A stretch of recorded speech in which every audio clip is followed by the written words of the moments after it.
രാവിലെയുള്ള ഈയൊരു നിശബ്ദത എനിക്ക് വലിയ ഇഷ്ടമാണ് കേട്ടോ. ഒരു കപ്പ് ചായയും ഡിസംബറിലെ ഈ ഒരു തണുപ്പും മനസ്സിനൊരു പ്രത്യേക സമാധാനം നൽകുന്ന സമയമാണ്. ഒരു കപ്പ് ചായയുടെ ആ ഒരു മണം ഉണ്ടല്ലോ, അത് തരുന്നൊരു പോസിറ്റിവിറ്റി അത് വിവരിക്കാനാവത്തില്ല നമുക്ക്.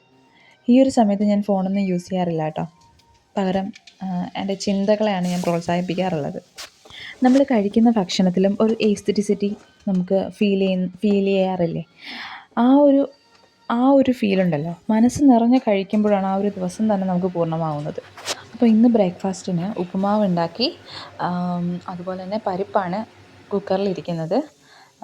ഏട്ടന് മാലയിട്ടു, അതുകൊണ്ട് വ്രതമാണ്. അതുകൊണ്ട് കുളിച്ചിട്ടാണ് കിച്ചണിൽ കയറിയത്.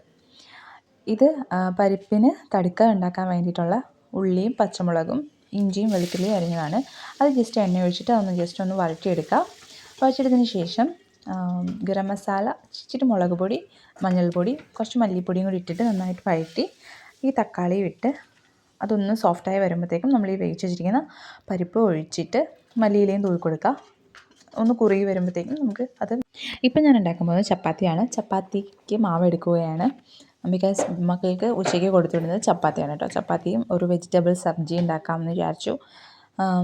അതിനുള്ള വഴുതനങ്ങയും ഉരുളക്കിഴങ്ങൊക്കെയാണ് എടുത്തുകൊണ്ട് വന്നിരിക്കുന്നത്. അതൊന്ന് വൃത്തിയായിട്ട് അരിഞ്ഞിട്ട് കഴുകി വൃത്തിയാക്കി എടുത്തിട്ട് നമ്മളൊരു പാനിൽ എണ്ണ ചൂടാകുമ്പം അതിട്ടൊന്ന് ജസ്റ്റ് ഒന്ന് വഴറ്റി വേവിച്ചെടുക്കുക. അതിനകത്തോട്ട് നമുക്ക് മസാലകളൊക്കെ ആഡ് ചെയ്തിട്ടിട്ട് പെട്ടെന്ന് എടുക്കാൻ പറ്റുന്നൊരു ഡിഷാണ് കേട്ടോ. അതിൻ്റെ കൂടെ തന്നെ ദേവശ്രീ എണീറ്റ് വന്നിട്ടുണ്ട്. ദേവശ്രീയും ആദിശ്രീയും രാവിലെ എണീപ്പിക്കുക എന്നുള്ളത് ഭയങ്കര വലിയൊരു ടാസ്ക്കാണ്. അപ്പോൾ അവർ എണീറ്റ് വന്ന് ഞാൻ ബ്രഷ് ചെയ്യാൻ വേണ്ടിയിട്ട് പറഞ്ഞു വെച്ചിട്ടുണ്ട്. അപ്പോൾ നമ്മൾ മസാലകളെല്ലാം ആഡ് ചെയ്യുന്നുണ്ട്. ഈ ഒരു ദിവസത്തെ എൻ്റെ ഏറ്റവും വലിയ വെല്ലുവിളി എന്ന് പറയുന്നത് ഈ ജോലികൾക്കിടയിലൊക്കെ സ്വയം എന്നെ തന്നെ കണ്ടെത്താൻ ശ്രമിക്കുന്നതാണ് കേട്ടോ. എങ്കിലും നമുക്ക് ഇഷ്ടമുള്ള കാര്യങ്ങൾ ചെയ്യുമ്പോൾ ആ ഒരു ക്ഷീണമൊന്നും നമുക്ക് തോന്നാറില്ല. ഭയങ്കര എൻജോയ് ചെയ്തിട്ടാണ് ഞാൻ കുക്ക് ചെയ്യാറുള്ളതൊക്കെ. അപ്പം നിങ്ങൾ വിചാരിക്കുന്നുണ്ടാവും ഞാൻ എന്തിനാണ് ഈ മാവ് വീണ്ടും കുഴക്കുന്നതെന്ന്. ഇത് കുഴക്കട്ട ഉണ്ടാക്കാൻ വേണ്ടിയിട്ടാണ്. ബിക്കോസ് ഇവിടെ കുഴക്കട്ട നിതീശ്വരൻ കഴിക്കാറില്ല. ഞങ്ങൾക്ക് ബാക്കിയുള്ള എല്ലാവർക്കും ഈ ഒരു അരിയുടെ കുഴക്കട്ട ഭയങ്കര ഇഷ്ടമാണ്. സോ അത് നമ്മളുണ്ടാക്കുന്നു. നമുക്ക് ഇഷ്ടമുള്ളൊരു കാര്യമായതുകൊണ്ട്, നമുക്ക് കഴിക്കാനും ഇഷ്ടമുള്ളതുകൊണ്ട് അത് നമ്മൾ ഉണ്ടാക്കുന്നു എന്നുള്ളതേ ഉള്ളൂ കേട്ടോ. അപ്പോൾ നമ്മുടെ ചപ്പാത്തിയൊക്കെ ആയിട്ടുണ്ട്. പിന്നെ ഫുഡൊക്കെ കഴിച്ചതിന് ശേഷമുള്ളൊരു ക്ലിപ്പാണിത്. പിന്നെ ഞാൻ കുറച്ച് നേരം റെസ്റ്റ് ചെയ്തതിന് ശേഷം പിന്നെ ചായയൊക്കെ കുടിച്ചു. അപ്പോൾ ഒരു 3:30 ഒക്കെ ആയപ്പോഴാണ് ഞങ്ങൾ ചായ ഉണ്ടാക്കിയതും കുടിച്ചതും. ചായ കുടി എന്ന് പറയുന്നത് മസ്റ്റ് ആണ് എൻ്റെ ഒരു ലൈഫിൽ. ഇപ്പം ഈ ഒരു റീസെൻറ്റ് എൻ്റെ ഒരു റുട്ടീനിൽ മസ്റ്റ് ഐറ്റമാണ് എൻ്റെ ചായ എന്ന് പറയുന്നത്. അതുപോലെ തന്നെ ഈ ഒരു തിരക്കുകൾക്കിടയിൽ നമ്മളെ മറന്നു പോകരുത് കേട്ടോ. നാളെ നമ്മൾ അല്ലെങ്കിൽ കുറച്ച് കഴിയുമ്പോൾ വീണ്ടും നമ്മൾ ഓടിത്തുടങ്ങേണ്ടതാണ്. അപ്പം കുറച്ച് വിശ്രമിക്കുന്നത് നല്ലതാണ് കേട്ടോ. ഇപ്പോൾ ഇത് രാവിലത്തെ അപ്പത്തിന് വേണ്ടിയിട്ടുള്ള അരിയിടൽ എന്ന് പറയുന്നൊരു ചടങ്ങാണ് കേട്ടോ ഇപ്പോൾ നടക്കുന്നത്. ബിക്കോസ് ഈ അരിയിടുന്ന കാര്യം ഞാൻ അങ്ങ് മറന്നു പോകും. എന്നിട്ട് ഈവനിങ്ങിലാണ്, ഞാനൊരു 5 o'clock ആവും ഞാൻ അരിയിടുമ്പം. അതങ്ങ് ഞാൻ എപ്പോഴും മറന്നു പോകുന്നൊരു കാര്യമാണ് കേട്ടോ. സാധാരണ ഉച്ചയ്ക്ക് ഇട്ടിട്ട് നമ്മൾ ഈവനിങ് ടൈമിൽ അരച്ചല്ലേ വെക്കുന്നത്. ഇതിപ്പോൾ ഞാൻ ഈവനിങ് ഇട്ടിട്ട് രാത്രിയിലാണ് അരച്ച് വെക്കാറുള്ളത്. പക്ഷേ ഈസ്റ്റൊക്കെ ഉള്ളത് കൊണ്ട് രക്ഷപ്പെട്ട് പോകുന്നുണ്ട് കേട്ടോ. അപ്പോൾ അതൊക്കെ കഴുകി വൃത്തിയാക്കിയിട്ട് നല്ല വെള്ളത്തിൽ മൂടി വയ്ക്കാം.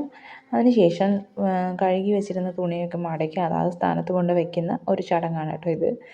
ഓരോന്നും അതിൻ്റേതായ സ്ഥാനത്തേക്ക് മടങ്ങുമ്പം നമ്മൾ നിൽക്കുന്ന ഒരു ചുറ്റുപാടും അതിന് ഒരു പ്രത്യേക ജീവൻ വരുന്നത് പോലെ തോന്നും അല്ലേ. അപ്പോൾ എല്ലാം ശാന്തമായിട്ടിരിക്കുന്നത് പോലെ തോന്നും. അപ്പോൾ നമുക്ക് കാണുമ്പോഴും നമ്മുടെ എല്ലാ ക്ഷീണവും മാറുന്നത് പോലെയും ഫീൽ ചെയ്യും.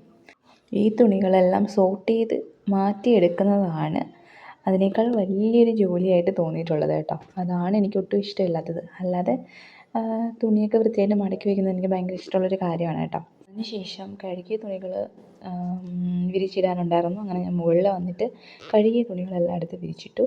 മക്കൾ വന്നു, അവർക്കുള്ള ഫുഡ് കൊടുത്തു. അതിന് ശേഷം ഞാൻ വിചാരിച്ചു തുടയ്ക്കാമെന്ന്. അങ്ങനെ റൂമും വീടും ഒക്കെ ഒന്ന് തുടച്ച് വൃത്തിയാക്കി ക്ലീൻ ചെയ്തു കേട്ടോ.